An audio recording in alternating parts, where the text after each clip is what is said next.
Welcome everyone, I am Adeshawa Josh and this is Africa Matters. We begin in the Central African Republic where victims will have to wait a little longer for justice after a special war crimes court is forced to adjourn on the first day of hearings. And we meet a local engineer in northern Nigeria who is finding innovative ways to power through the country's frequent fuel shortages. And in South Africa, we talk to a man who is helping students in local schools broaden their horizons through chess. Victims of alleged atrocities in the Central African Republic have been waiting to have their day in court for 7 years. But they'll have to wait a little longer after the defendants' lawyers boycotted the first day of hearings. 3 members of the powerful armed group, Return, Reclamation, Rehabilitation Rebels, also known as 3R, were due to go on trial at the Special Criminal Court set up in the capital, Bangui. They face charges of war crimes and crimes against humanity for allegedly attacking and killing 46 people in the northern villages of Kunjili and Lemuna in May 2019. It's very sad to see they were brought to the trial so their trial can begin. However, their lawyer was not in the room. Has their lawyer not been notified? It's something that is well prepared, so we ask ourselves, why? But there is nobody to give us the answer. To be honest, we can't understand. It is unclear why the defendants' lawyers didn't show up in court. But the president of the Central African League for Human Rights says talks are ongoing to resolve issues raised by the defense attorneys. To be honest, I think there was a misunderstanding with the defendant's lawyer, who did not get what they wanted and boycotted this hearing. But that is the thing with judicial procedures. There are things to settle so that we can plead in the best conditions, and so they boycotted.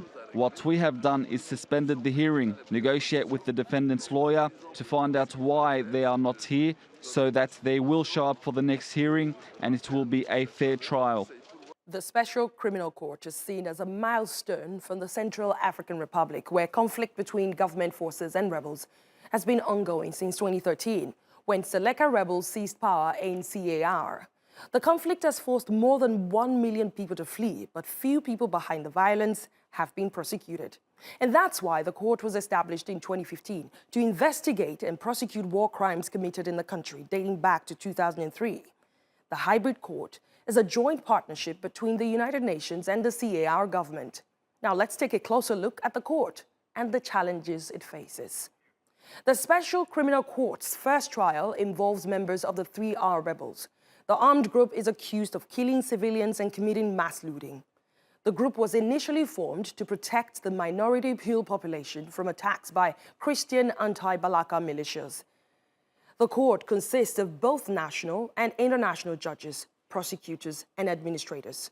Prosecutors hope the court's hybrid judicial model will help other countries pursue domestic justice for crimes under international law. However, the court faces many obstacles, including funding and a lack of adequate support from security agencies. Many of the rebels are also believed to be hiding in parts of the country controlled by armed rebels. Let's hear more from Patryk Labuda, a lawyer with research interests in international law. He joins me from Dakar, Senegal. Thank you so much for making our time to speak to us. Why was it necessary to establish the Special Criminal Court in the CAR, since such trials typically take place at the International Criminal Court at The Hague? It was necessary to establish this court because there was a serious gap in sort of the justice sector in the Central African Republic. The International Criminal Court has been investigating in the Central African Republic for quite some time, but it can only do a few cases at a time, and then the national justice system is also struggling. So there was a need to sort of plug that gap and provide a third tier of justice. A third tier of justice. I like how you frame that, basically bringing justice home to these people, so it's more accessible, I guess.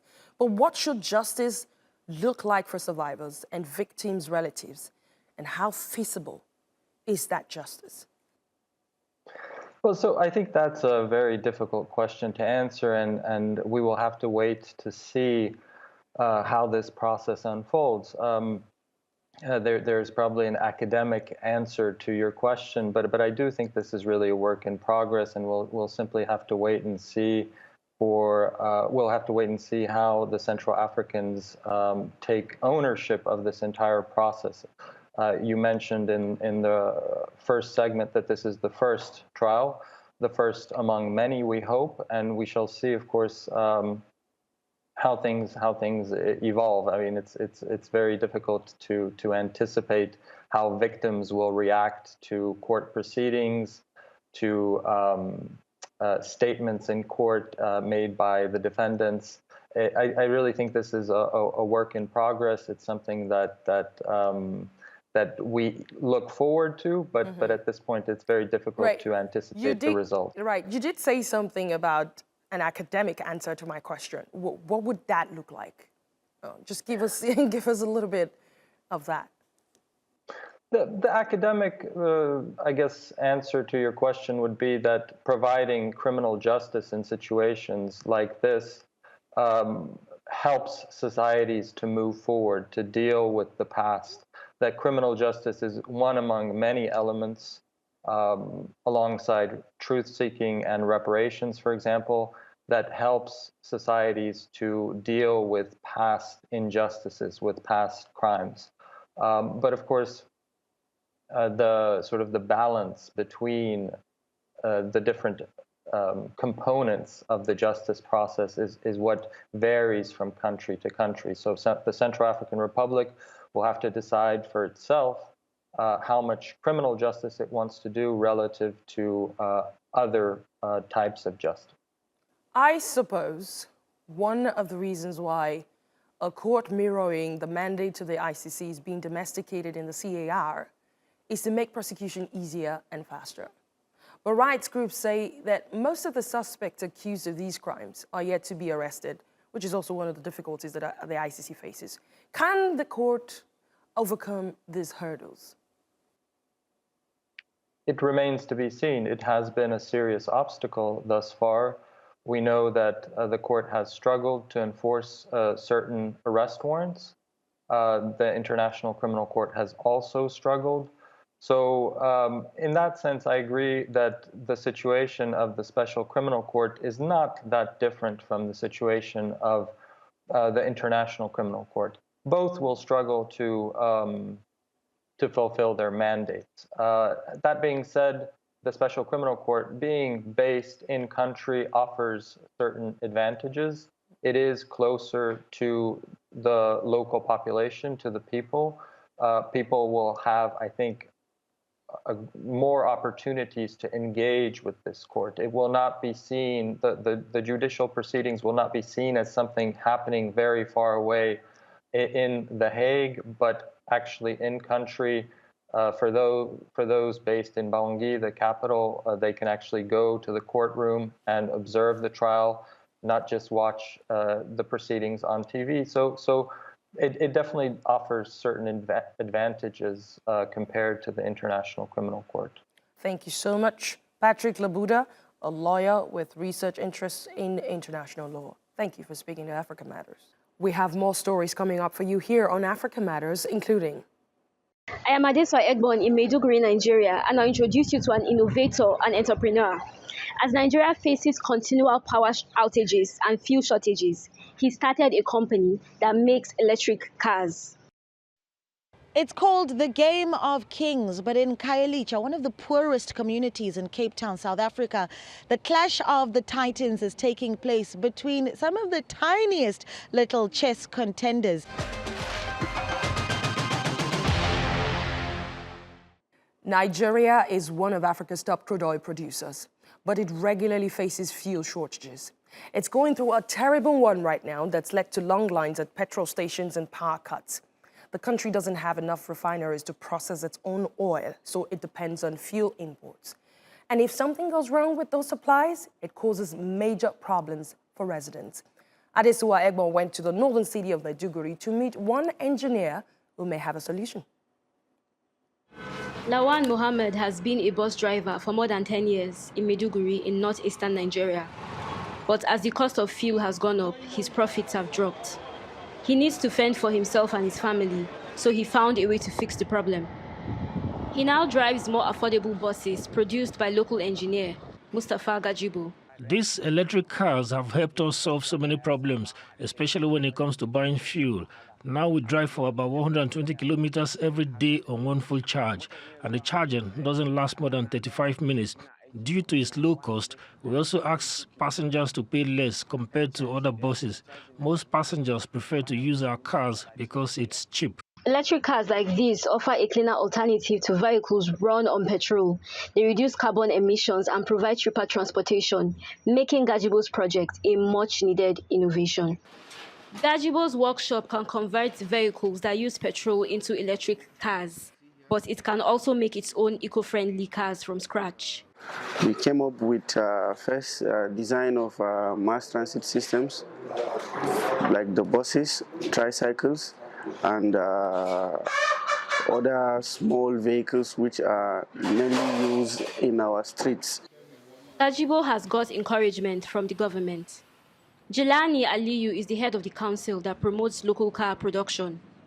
Because we all know that each time you buy a vehicle from overseas, you are supporting jobs and exporting opportunities out of Nigeria. So these vehicles are very clean, they have no emissions. Buyers have another option to make these cars even greener. With the current situation of our country, we know power is a very big problem. So we designed the vehicles not to only charge using the grid electricity, that's the electricity at home, but also it can be charged using solar panels. So we provide a two-way solution to that charging. That's good for drivers like Mohammed, for their passengers, for the environment, and for us all. Adeswa Egbon, Africa Matters, Maiduguri, Nigeria. In South Africa, in order to make schooling more accessible, the country has what is called no-fee schools, where children are able to access the most basic level of education at no cost. But one man has decided that children in a township of Khayelitsha in Cape Town should broaden their horizon with the game of chess. Naledi Maleo reports. It is no easy task for Sidwell Maekiso to move from one place to another. But with the help of a wheelchair, Sidwell moves with real purpose to get to where he needs to be every day. That is at Impendulo Primary School, an underprivileged school in Khayelitsha, one of the poorest townships in Cape Town. It is here that Sidwell takes the time to teach children as young as 6 how to play a game that he hopes will help them maneuver the tough environment that they're growing up in. I started playing chess at primary school. 2016, I moved to Cape Town, to find to get a job, but it was not easy to find a job. And then I hear the noise of the kids to this school called Impendulo. It's near to my house. And then I just wake up the next day, went to the principal. She was so excited, but she said to me, she wants to be honest to me that she can't pay me. We were very happy to accommodate Mr. Maekiso in order to teach our learners, but we were a little bit uncomfortable when he said from grade R, because we didn't know that even learners from grade R can actually do chess. Sidwell says that he has used his social security check of $100 a month to get the project up and running. But now that it's operating in 3 schools in Khayelitsha and children are competing in provincial competitions, he's hoping the sponsors will be found. You talk about the value of the bishop, and you make an example of the bishop in the church, the part that the bishop play in the church, and then you talk about the queen and the value of the queen and the part of the mother in the house as a queen. And then they keep it in that mind, so they know when they see their mothers, that's a queen. I see a lot of improvement, like even in maths. Like I asked my wife, I said, hey man, did you see any improvement on Elisa? Because at his age, he's doing more advanced things. And then the wife said, it's because of this chess. Well, it's called the Game of Kings, and it can have a wonderful impact on the lives of these children, teaching vulnerable children problem-solving skills and helping them with planning and foresight in a community where every move is about survival. Naledi Moleo, Africa Matters, Cape Town.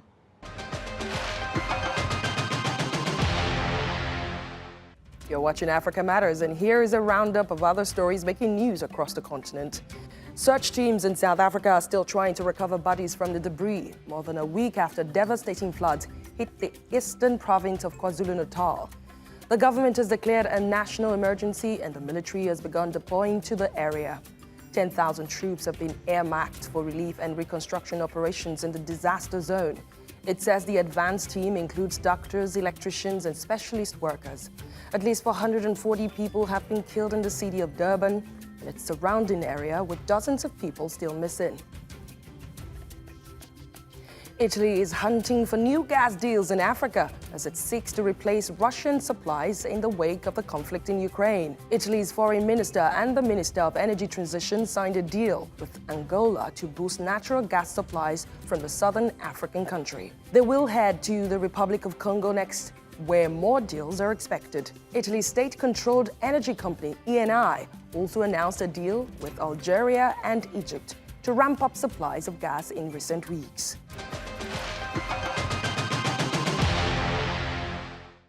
Developing countries often suffer the worst effects of the climate crisis.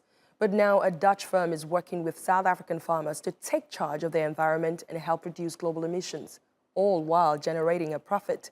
Sumaya Jaylan explains. Lancewood looks like most other farms in South Africa, but it's actually helping to lead a green revolution in the agriculture industry. Everything from the plants its cows eat to the type of fertilizer it uses, and where it's been carefully chosen to minimize its impact on the environment. We've been doing minimum till, and we've reduced our nitrogen on the soil for many, many years, and that's how we've reduced the cost on the farm to make our dairy very profitable. We've always believed that the soil is king, and the better you work with nature and the better you work with the soil, you'll get the returns from that.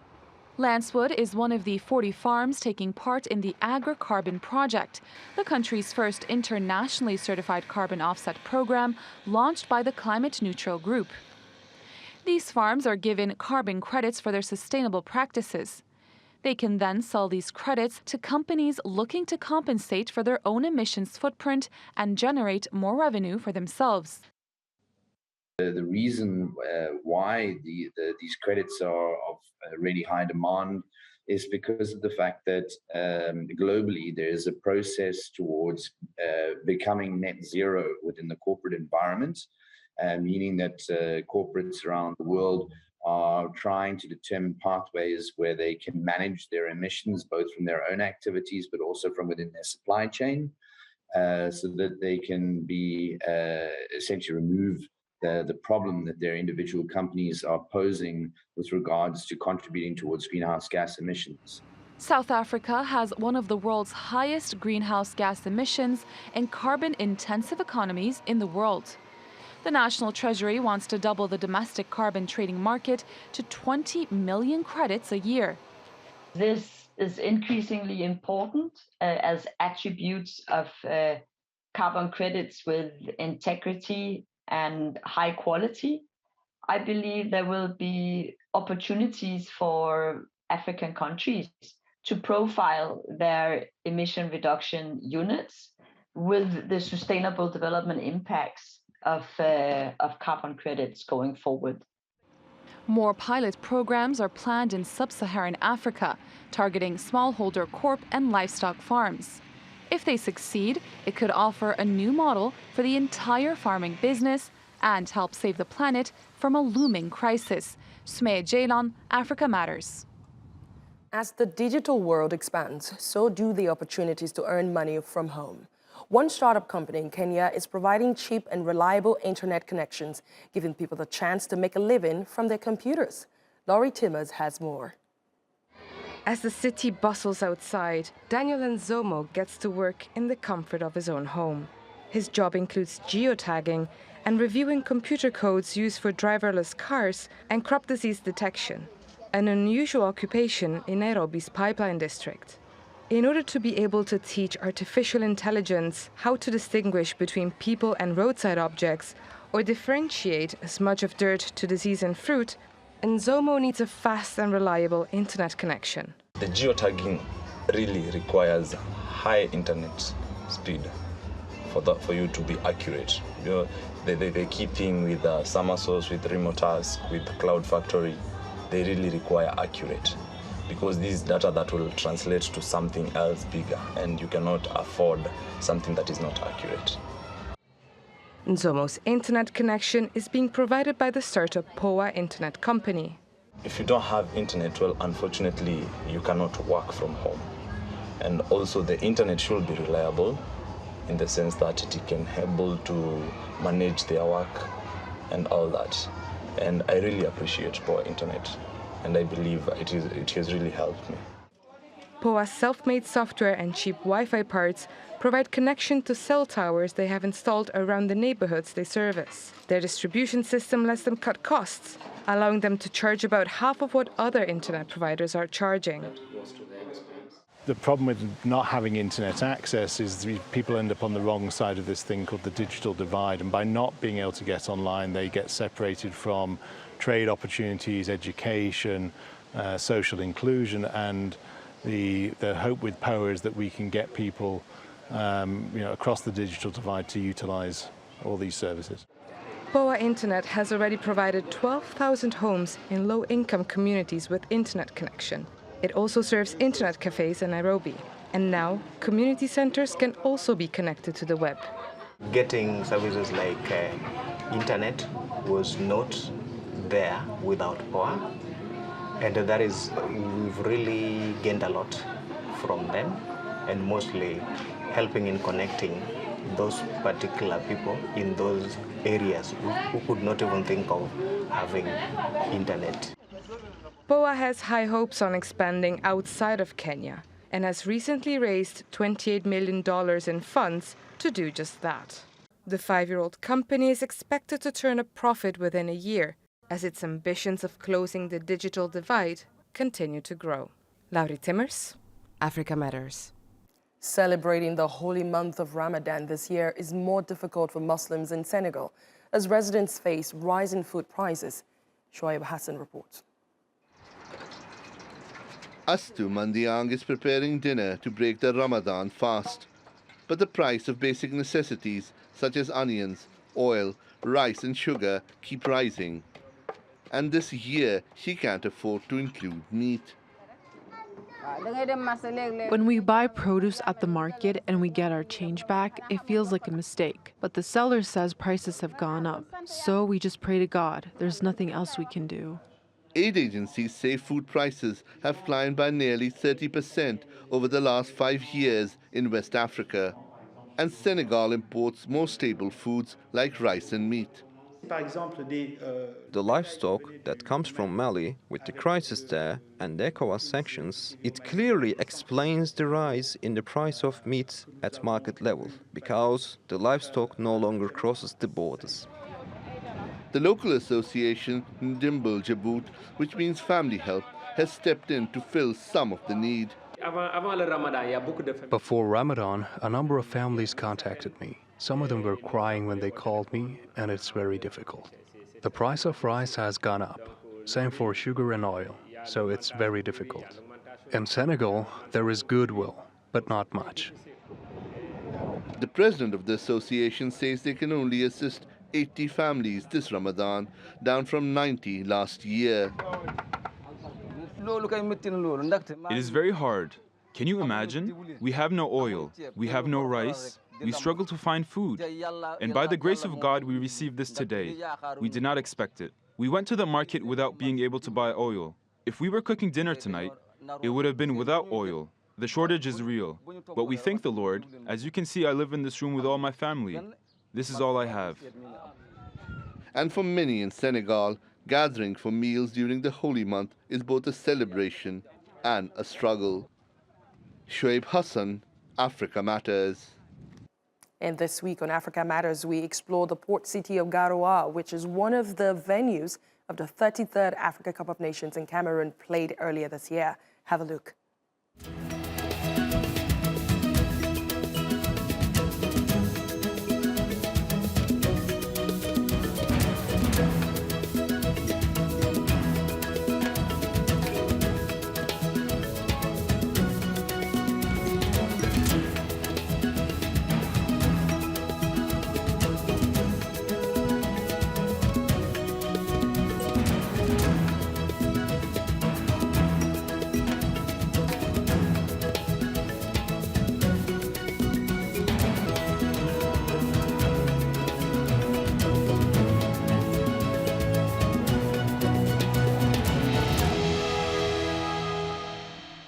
And that's our show this week. Please share your thoughts and suggestions about the stories you've seen on this episode or ideas you would like us to cover on Twitter using the hashtag #AfricaMatters. Feel free to reach out to me on my personal handle at @DeshawaJosh. You can watch this episode and more on YouTube. Just search Africa Matters, TRT World. Like, share, comment, and I will see you next week.